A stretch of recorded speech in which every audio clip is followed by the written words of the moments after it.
नमस्कार, are for राष्ट्र में आप सभी साथियों का स्वागत है। दिल्ली के जंतर मंतर में आज हजारों की तादाद में आरक्षण हटाओ आंदोलन और आरक्षण रिफॉर्म आंदोलन की शुरुआत हो चुकी है।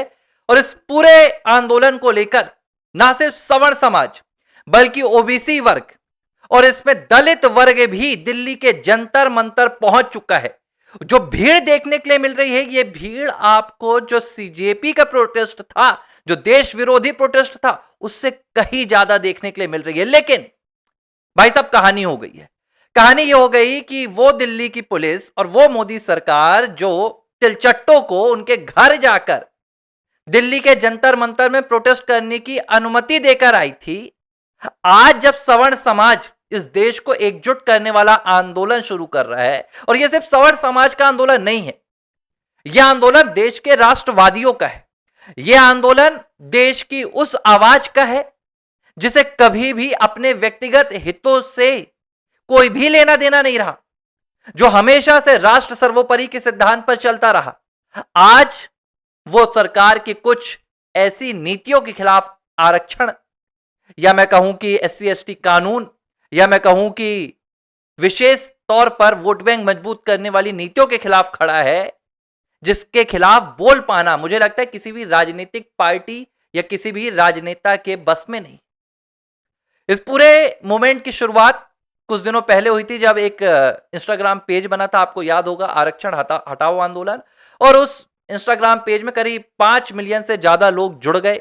बहुत जल्दी उसमें लोग जुड़े और उसके बाद हर्ष दुबे एक हैं, आपको याद होगा, हर्ष दुबे जो टीवी डिबेट्स में वायरल हुए थे, जो नीट के स्टूडेंट थे, वो ब्राह्मण लड़का यार, जो सिर्फ बार बार यही बात कहता था कि भाई मुझसे कम नंबर लाने वाले, जो मैं भाई बाइक में जाता था कोचिंग पढ़ने, पेपर देने, सामने वाला कार में आता था, वो दलित का बेटा कहला रहा है, लेकिन मुझसे कम नंबर लाकर भाई उसे मेडिकल की कुर्सी मिल रही है, एमबीबीएस उसको मिल रहा है, और मैं ज्यादा से ज्यादा नंबर लाकर भी सीट नहीं पा रहा हूं। यह दर्द वो अपने मीडिया चैनल्स में बयां कर रहा था। और उसने ही, हर्ष दुबे ने, फिर बाद में 21 अगस्त को यह पूरा आह्वान किया था कि जंतर मंतर पर बैठकर हम आरक्षण में रिफॉर्म्स लाने के लिए सरकार से मांग करेंगे। और रिफॉर्म्स क्या है भाई, आप देखो ना, मतलब जब बात आती है इस देश के सवर्ण समाज की, तो मोदी सरकार, अब देखो, मोदी सरकार को मैं हर मामले में आगे रख दूं, लेकिन जाति की पॉलिटिक्स तो भाई साहब इस देश के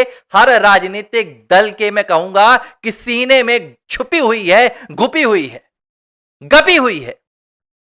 मतलब तुम धर्म की पॉलिटिक्स करने वाले को तुष्टीकरण कहते हो, लेकिन जाति की पॉलिटिक्स करना इनके लिए राष्ट्रवादी होता है। मैं आपको याद दिलाऊंगा, 2-4 उदाहरण बता रहा हूं। 2018 आपको याद होगा, इस देश के जो मुख्य न्यायाधीश थे, वो उड़ीसा की जमीन से आने वाले जस्टिस दीपक मिश्र थे।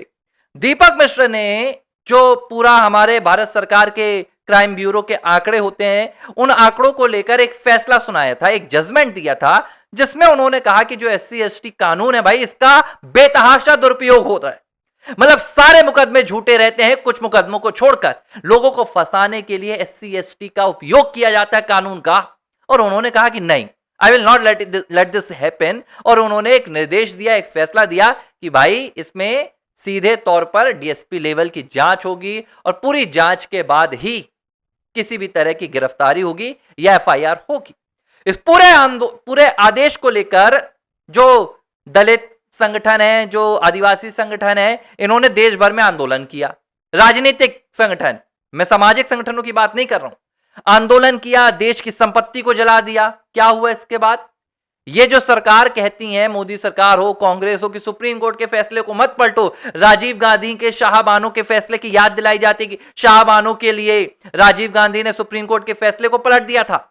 मोदी सरकार ने भाई साहब एक अमेंडमेंट एक्ट लाया, और देश की संसद में कांग्रेस, सपा, भाजपा, आरजेडी, टीएमसी सारे दल मिल गए और उन्होंने सुप्रीम कोर्ट के उस आदेश को पलट दिया, बुलडोजर चला दिया। यह है इस देश के सवर्ण समाज की औकात। क्यों? क्योंकि भाई हम राष्ट्रवादी हैं, हम जातिगत पॉलिटिक्स में बिलीव नहीं करते। लेकिन भाई सरकार को क्या है? यादव यादव। सरकार को क्या है? दलित दलित। अरे बंद करो यार। अमेरिका कहां पहुंच रहा है, रूस कहां पहुंच रहा है, इजराइल कहां पहुंच रहा है, तुम ये जात की राजनीति से ऊपर नहीं उठ पाते हो। कब तक देश में अब 2047 का विकसित भारत का तुम लक्ष्य लेके चल रहे हो? तब भी क्या देश में, मतलब दुनिया के किसी देश में जाति की पॉलिटिक्स नहीं होती, दुनिया के किसी देश में।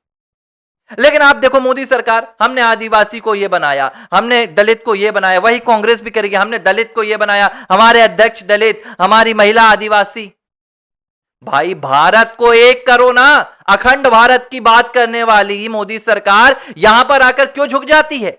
क्यों? क्योंकि वोट बैंक जुड़ा हुआ है भाई साहब, वोट बैंक जातियों का एक बहुत बड़ा वोट बैंक है। और इसीलिए ना तो कभी आरक्षण के रिफॉर्म्स पर चर्चा होती है, ना कभी एससी एसटी कानून पर। अब मैं आपको बोल रहा हूं, हाल ही में ये जो यूजीसी के नियम लाए गए, वो नियम क्या थे? पूरे देश ने देखा भाई कि सवर्ण समाज को सीधे तौर पर गुनहगार घोषित कर दिया गया। सवर्ण समाज की सुनवाई के लिए कोई समिति नहीं। सवर्ण समाज सीधे तौर पर पहले से आरोपी है कि वो कॉलेज में जाएगा, वो यूनिवर्सिटी में जाएगा तो वो सीधे तौर पर ओबीसी एससी एसटी का शोषण करे। क्यों? मेरे माथे में लिखा है मैं ओबीसी का शोषण करूंगा, एससी एसटी का शोषण करूंगा। लेकिन ये नियम लाया गया था क्यों? ताकि भाई वोट बैंक को खुश कर सके। फिर इसके बाद स्टे की लड़ाई कोर्ट से मिली भाई, सरकार ने अभी भी वापस नहीं लिया है। आपको याद होगा इसी देश की सुप्रीम कोर्ट में जस्टिस बी आर गवई ने क्या किया? भगवान विष्णु को अपमानित कर दिया। उनके ऊपर किसी राकेश किशोर जो एक खुद दलित हैं, उन्होंने जूता वूता फेंका तो मोदी सरकार ने क्या कहा था? पीएम मोदी ने क्या कहा था कि पूरा देश खौल रहा है, सनातन का विरोध हो गया, भगवान विष्णु का विरोध हो गया, ये झुक गए। लेकिन एक उस व्यक्ति पर जूता चल गया जिसने भगवान विष्णु का अपमान किया था, तो जात पात की पॉलिटिक्स थी तो पीएम मोदी का ट्वीट आ गया। सनातन का विरोध था, भगवान विष्णु का विरोध था तो पीएम मोदी का ट्वीट नहीं आया था। देखो दोस्तों, मैं ये नहीं कहता हूं सरकार की जो पॉलिसी गलत है उस पॉलिसी पर हम खंडन करेंगे। ये सरकार, ये हम कह सकते हैं, कांग्रेसी देखो आज नहीं कहेंगे, लेकिन हमें कहना पड़ेगा। तो ये, और मैं आपको बता रहा हूं जंतर मंतर में मैं तमाम वीडियोस देख रहा हूं, वहां दलित पहुंचे हैं यार दोस्तों, जो राष्ट्रवादी दलित हैं, जो राष्ट्रवादी आदिवासी हैं, सब पहुंचे हैं। और लोगों का कहना है यार कि एक मंत्री अगर आदिवासी है तो उसके लड़के को आरक्षण की क्या जरूरत?